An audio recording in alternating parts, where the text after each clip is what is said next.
Good afternoon, myself Julma and I am from Himachal Pradesh. Today here we'll discuss about topic that is thermodynamics. Thermodynamics में आज हम पढ़ेंगे Gibbs free energy के बारे में. Gibbs free energy के बारे में सबसे पहले आपको पता होना चाहिए कि इसको हम रिप्रेजेंट कैसे करेंगे. It is represented by delta G. Okay, Gibbs free energy की पढ़ने की ज़रूरत पड़ी. ठीक है, ज़रूरत क्या पड़ी कि हम गिब्स फ्री एनर्जी पढ़ें, क्योंकि हमने अभी तक पढ़ा work done by the system on the system. हमने अभी तक पढ़ा डेल्टा जी, जहाँ से हमें पता चला कि जो प्रोसेस है वो एंडोथर्मिक है या फिर एक्सोथर्मिक है. हमने अभी तक पढ़ा delta S, that is entropy change, जहाँ से हमें पता चला कि अगर हमें यूनिवर्स की एंट्रोपी पता चल जाए तो हम किसी भी सिस्टम की स्पॉन्टेनिटी या फिर नॉन स्पॉन्टेनिटी बता सकते हैं. कोई भी सिस्टम स्पॉन्टेनियस है या फिर कोई भी प्रोसेस नॉन स्पॉन्टेनियस है. अब गिब्स फ्री एनर्जी हम क्यों पढ़ते हैं? गिब्स फ्री एनर्जी हम पढ़ते हैं किसी भी प्रोसेस की स्पॉन्टेनिटी या फिर नॉन स्पॉन्टेनिटी चेक करने के लिए. क्या? स्पॉन्टेनिटी या फिर नॉन स्पॉन्टेनिटी चेक करने के लिए. बट अगर हम एंट्रोपी में ये सारी की सारी चीज़ें पढ़ चुके हैं तो अभी हम इसको गिब्स फ्री एनर्जी में क्यों पढ़ रहे हैं? क्योंकि अभी तुमने सुना होगा कि मैंने क्या कहा, एंट्रोपी अगर हमें यूनिवर्स की पता चल जाए तो हम बता सकते हैं कि कोई भी प्रोसेस स्पॉन्टेनियस है या फिर नॉन स्पॉन्टेनियस है. बट यूनिवर्स की एंट्रोपी को निकालना बहुत ज़्यादा मुश्किल होता है. यूनिवर्स की एंट्रोपी को निकालने के लिए मेरे को सिस्टम की एंट्रोपी पता होनी चाहिए और सराउंडिंग की एंट्रोपी पता होनी चाहिए. तभी हम बता सकते हैं कि प्रोसेस कैसे है तुम्हारे पास, स्पॉन्टेनियस है या फिर नॉन स्पॉन्टेनियस है. लेकिन अगर हमें गिब्स फ्री एनर्जी सिर्फ सिस्टम की भी पता चल जाए तो भी हम बता सकते हैं कि कोई प्रोसेस स्पॉन्टेनियस है या फिर नॉन स्पॉन्टेनियस है. तो चीज़ों को इजी करने के लिए, इजी कैलकुलेशन के लिए हमने किसकी इंट्रोडक्शन करी? गिब्स फ्री एनर्जी की इंट्रोडक्शन करी. तो कोई भी प्रोसेस स्पॉन्टेनियस कब होती है, कोई प्रोसेस नॉन स्पॉन्टेनियस कब होती है? तो अगर मेरे पास delta G less than zero, that is मेरे पास अगर नेगेटिव आ जाए तो मैं क्या बोलूँगी कि वो प्रोसेस कैसे तुम्हारे पास स्पॉन्टेनियस है. और अगर मेरे पास delta G greater than zero आ जाए, दैट इज पॉजिटिव आ जाए, तो मैं क्या बोलूँगी वो प्रोसेस कैसी है, नॉन स्पॉन्टेनियस है. बट अगर मेरे पास डेल्टा जी जीरो आ जाए तो उस केस में क्या होगा? Process will B at equilibrium. Process will B at equilibrium, that is reversible process. That is reversible process. चलो ठीक है, ये भी हमें पता चल गया कि स्पॉन्टेनिटी और नॉन स्पॉन्टेनिटी चेक करने के लिए हम पढ़ते हैं गिब्स फ्री एनर्जी. ये भी हमें पता चल गया कि गिब्स फ्री एनर्जी अगर नेगेटिव होगी तो स्पॉन्टेनियस होगा, पॉजिटिव होगी तो नॉन स्पॉन्टेनियस होगा, और अगर जीरो होगी तो इक्विलिब्रियम भी होगी प्रोसेस. बट ये जो पॉजिटिव, नेगेटिव और जीरो, इसको हम कैलकुलेट कैसे करेंगे? कैलकुलेशन का भी तो होगा ना कोई तरीका. तो इसको कैलकुलेट करने के लिए हम एक एग्जाम्पल से इसको समझेंगे. ठीक है, जनरली गिब्स फ्री एनर्जी को क्या बोला जाता है? It is a useful work. क्या बोला जाता है इसको? इज अ यूजफुल वर्क, या फिर you can say it is a useful energy. It is a useful energy. अभी हम समझेंगे कि कैसे यूजफुल एनर्जी हो. ठीक है, तो फॉर एग्जाम्पल मैं एक रिएक्शन करवा रही हूँ लेबोरेटरी के अंदर. ठीक है, मुझे क्या करना है, ए से बी में लेके जानी है इस रिएक्शन को. ठीक है, चाहे रिवर्सिबली चाहे इरिवर्सिबली चाहे कैसे मर्जी जाए, बस मुझे ए से बी में लेके जानी है प्रोसेस. और मैंने टेम्परेचर रखा है 300 केल्विन, यानी कि रूम टेम्परेचर के बराबर है. प्रेशर रखा है मैंने P. फॉर एग्जाम्पल इस सिस्टम की जो एंट्रोपी है वो है -10 जूल पर केल्विन. कितना है? -10 जूल पर केल्विन फॉर एग्जाम्पल. ठीक है, अब अगर मेरे को इस प्रोसेस को एटलीस्ट प्रोसीड करवाना है, ठीक है, कम से कम अगर मेरे को इसको प्रोसीड करवाना है, तो स्टार्टिंग फेज क्या हो सकता है इसका, कि एटलीस्ट ये रिवर्सिबली प्रोसीड हो जाए. ठीक है, एटलीस्ट ये रिवर्सिबली प्रोसीड हो जाए. फिर अगर रिवर्स मतलब इनफाइनाइट स्टेप में ही होने लग जाएगी. ठीक है, फिर अगर इसको और ज़्यादा एनर्जी मिल जाए तो ये रिवर्सिबली प्रोसीड हो जाए, कोई बात नहीं, लेकिन एटलीस्ट ये कैसा हो जाए, रिवर्सिबली प्रोसीड हो जाए. तो रिवर्सिबली प्रोसीड होने के लिए जो एंट्रोपी ऑफ द यूनिवर्स है, एंट्रोपी ऑफ द यूनिवर्स है वो कैसा होना चाहिए? हमारे पास जीरो होना चाहिए. और और वो जीरो कब हो सकता है, अगर सराउंडिंग की जो एंट्रोपी है वो कितनी हो जाए, 10 जूल पर केल्विन हो जाए। इतनी हो जाए तभी क्या हो जाएगा, डेल्टा सिस्टम प्लस सराउंडिंग क्या हो जाएगा, हमारे पास जीरो हो जाएगा। ठीक है, तो सराउंडिंग इतनी एंट्रोपी गेन करने के लिए कहीं ना कहीं से तो एनर्जी गेन करेगा। अब कहाँ से वो एनर्जी गेन करेगा, वो इस सिस्टम से एनर्जी गेन करेगा। फॉर एग्जाम्पल ये जो प्रोसेस हो रही है, फॉर एग्जाम्पल ये एक्सोथर्मिक प्रोसेस, ठीक है, अगर मतलब कि फॉर एग्जाम्पल हमारे पास A to C गया, C to D गया, D to E गया, ऐसे ही हमारे पास सारी प्रोसेस जा रही है। और जब तक ये प्रोसेस ऐसे से जा रही है तो ये क्या कर रही है, एनर्जी रिलीज कर रही है। फॉर एग्जाम्पल इसने एनर्जी रिलीज की 50 किलो जूल, ठीक है, 50 किलो जूल इसने एनर्जी रिलीज करी सिस्टम में। तो रिलीज एनर्जी कहाँ जाएगी, सराउंडिंग में जाएगी। अब सराउंडिंग ने क्या किया, इस एनर्जी को गेन किया और अपनी एंट्रोपी को कितना कर दिया, 10 जूल पर केल्विन किया। और 10 जूल पर केल्विन किया और तो ये अब ये प्रोसेस कैसे, अब यूनिवर्स की एंट्रोपी क्या हो गई, जीरो हो गई।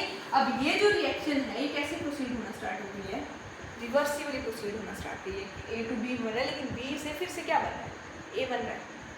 ठीक है, तो सवाल ये उठता है कि सिस्टम ने तो 50 kilo joule energy they the surrounding को, लेकिन सराउंडिंग ने कितनी एनर्जी गेन करी कि उसकी एंट्रोपी कितनी होगी, 10 जूल पर केल्विन। तो ये हम कहाँ से निकाल सकते हैं, delta S equals to Q by 2 बड़ा होगा सब।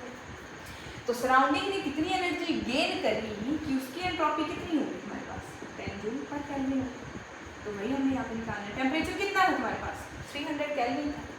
जब मैं इसको सॉल्व करती हूँ तो मेरे पास Q इक्वल्स टू कितना आता है, 3000 जूल आता है।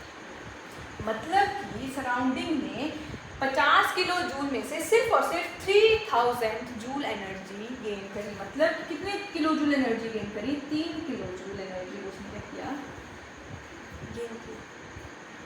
बच कितनी एनर्जी गई, 47। देखिए ध्यान समझना इसको, 50 किलो जूल टोटल एनर्जी थी, इसमें से 3 किलो जूल एनर्जी सराउंडिंग ने गेन करी अपनी एंट्रोपी को एटलीस्ट 10 जूल पर केल्विन करने के लिए।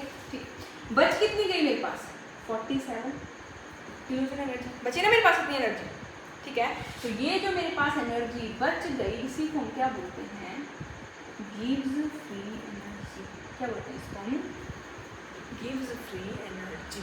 तो गिव्स एनर्जी क्या हो, टोटल एनर्जी में से, ठीक है, टोटल एनर्जी जितनी भी सिस्टम ने रिलीज करी उसमें से सराउंडिंग ने कितनी एनर्जी गेन करी, उसके बाद जो एनर्जी बच गई उसको हम क्या बोल देते हैं, गिव्स फ्री एनर्जी।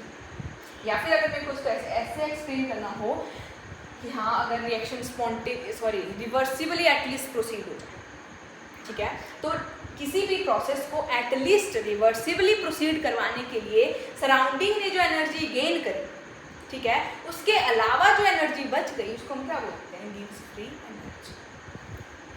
अब हमने क्या बोला था, it is a useful energy.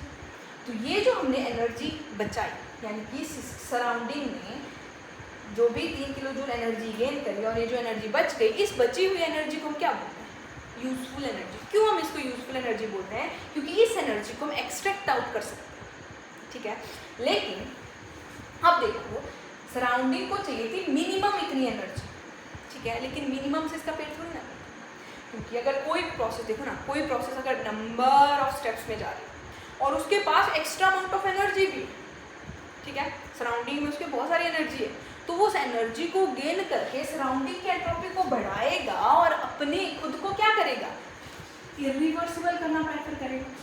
करेगा कि नहीं करेगा। देखो ना, अगर हमारे पास हमें बहुत भूख लगी है, ठीक है, लेकिन हमें सिर्फ एक तरफ एक रोटी रखी हुई है, ठीक है, चलो ठीक है, एक रोटी हमने खाई, हमें और ज़्यादा भूख लगी है, पेट हमारा मतलब भर गया है अप्रॉक्सीमेटली, मतलब हमारा काम चल पड़ेगा रोटी से, ठीक है, लेकिन गरम गरम रोटी एक और आ गई, एक और आ गई, तो क्या हम उसको छोड़ेंगे, नहीं छोड़ेंगे। जब तक हमारा पेट पूरी तरह से ना भर जाए तब तक, मतलब हमें ऐसा ना हो जाए कि खाना खाने के बाद डायरेक्ट सोना है, तब तक हम वो खाना खाते रहेंगे अगर टेस्टी बना हुआ, तो ये एनर्जी क्यों छोड़ेगा। तो अब क्या होता है, ये जो सराउंडिंग है इस एनर्जी को गेन कर करके 47 में से कुछ एनर्जी गेन कर करके, फॉर एग्जाम्पल इसने डेल्टा एक्स एनर्जी क्या कर दी, गेन कर दी, यहाँ पे क्या करती किलो प्लस डेल्टा एक्स, इतनी एनर्जी गेन करी और सराउंडिंग की एंट्रोपी को बढ़ा दिया। अगर सराउंडिंग की एंट्रोपी बढ़ गई तो अब जो गैस यूनिवर्स से क्या हो गया, ग्रेटर देन जीरो हो गया। और अगर ग्रेटर देन जीरो हो गया तो ये वाली रिएक्शन कैसे होगी तुम्हारे पास, इरिवर्सिबल होगी, यानी कि क्या हो गई तुम्हारे पास, स्पॉन्टेनियस हो गई ये वाली रिएक्शन। ठीक है, चलिए तो क्या हुआ, यूजफुल एनर्जी कॉन्टिन्यूसली कंज्यूम कर रहा है surrounding just to convert reversible reaction into irreversible. क्या किया, सराउंडिंग ने जो एक्स्ट्रा एनर्जी है उसको गेन करा, अपनी एंट्रोपी को बढ़ाया, अपनी एंट्रोपी को बढ़ाया तो पूरे यूनिवर्स की एंट्रोपी बढ़ी, यूनिवर्स की एंट्रोपी बढ़ी तो जो रिएक्शन रिवर्सिबली प्रोसीड कर रही थी वो अब कैसे प्रोसीड करना चालू हो गई हैं, इरिवर्सिबली प्रोसीड करना चालू हो गई। लेकिन हमने इस यूजफुल एनर्जी को, हमने ये वर्ड क्यों यूज़ किया कि जो यूजफुल एनर्जी है ये यूजलेस एनर्जी में कन्वर्ट हो गई, क्योंकि देखो ना यहाँ पे एनर्जी कम हो रही है, क्योंकि हमने क्या पढ़ा है अभी तक, एनर्जी के neither be created not be destroyed, मतलब कि यहाँ से अगर एनर्जी कंज्यूम हुई तो कहीं ना कहीं तो बढ़ भी रही है। ठीक है, एनर्जी कोई खास हो ना सकता। ठीक है, तो हमने ये क्यों बोला कि यूजफुल एनर्जी यूजलेस एनर्जी में कन्वर्ट हो रही है, क्योंकि यहाँ पर हम इस एनर्जी को यूज़ कर सकते थे और ये जो एनर्जी अब यहाँ पे कंज्यूम हो गई है, अब ये इस एनर्जी को हम यूज़ नहीं कर सकते हैं, यानी कि इसको हम एक्सट्रैक्ट आउट नहीं कर सकते। क्यों, क्योंकि इस रिएक्शन ने यूज़ कर ली ऑलरेडी। Got it. देखो ऐसे बोला जाता है कि लाइक पूरे के पूरे यूनिवर्स के जितने भी तुम्हारे पास नेचुरल प्रोसेसेस हैं कैसे, स्पॉन्टेनियस है। स्पॉन्टेनियस है तो एंट्रोपी बढ़ती जाती है according to second law of thermodynamics. पूरे के पूरे यूनिवर्स की एंट्रोपी क्या हो रही है, कॉन्टिन्यूसली इंक्रीज हो रही है। अब वो इंक्रीज कैसे हो रही है, इंक्रीज हो रही है इस एनर्जी को कंज्यूम कर करके कंज्यूम कर करके। ठीक है, जितने भी नेचुरल प्रोसेस सारे इरिवर्सिबल हैं। क्यों इरिवर्सिबल है, इस एनर्जी की वजह से। ठीक है, सारे के सारे नेचुरल प्रोसेसेस इस एनर्जी को कंज्यूम कर करके खुद को क्या कर रहे हैं, इरिवर्सिबल कर रहे हैं, पूरे के पूरे यूनिवर्स की एंट्रोपी को क्या कर रहे हैं, इंक्रीज कर रहे हैं। तो ऐसे कहा जाता है कि जब तक ये एनर्जी पूरी की पूरी कंज्यूम हो जाएगी तो उसी दिन लाइक पूरे पूरे ब्रह्मांड का एंड होगा। I don't know whether it is hypothetical और real, but let's see what happened. Got it, I hope you got it now. चलो ठीक है, इस एग्जाम्पल करने का क्या मतलब हुआ, क्योंकि हम तो क्या करते हैं, फॉर्मूला डिराइव कर रहे थे। ठीक, तो यहाँ से अभी मैं इस बॉक्स के अंदर फॉर्मूला डिराइव करूँगा, इसी से करूँगी डिराइव। क्या किया हमने, डेल्टा जी को हमने क्या बोला, कौन सी एनर्जी, फ्री एनर्जी है। कैसे आई, 50 किलो जूल, ऐसे किया हमने 50 kilo joule minus 3 kilo joule, ये ना 50 kilo joule minus 3 kilo joule. अब ये जो 50 किलो जूल था ये क्या है मेरे पास, डेल्टा एच ही तो है, क्या है, डेल्टा एच ही तो है। और ये जो 3 किलो जूल है ये क्या है मेरे पास, क्यू है, क्या है ना, क्यू ही तो है कि नहीं। और इस क्यू को मैं कैसे लिख सकती हूँ, Q into T into delta S लिख सकते हैं ना ऐसे, Q is equal to T into delta S. ये मेरे पास क्या हो गया, formula derive, delta H minus T delta S. जितनी भी एनर्जी सिस्टम सराउंडिंग ने कंज्यूम करी माइनस जितनी भी एनर्जी सराउंडिंग ने यूज़ कर ली अपनी एंट्रोपी को बढ़ाने के लिए, उसमें से बची हुई जो एनर्जी है वो क्या होता है तुम्हारे पास, गिब्स एनर्जी हो जाती है। ठीक है, चलिए ठीक है, अब इसी इक्वेशन के बेसिस पे हम एक ग्राफ करेंगे, ग्राफ करेंगे spontaneous and non spontaneous process.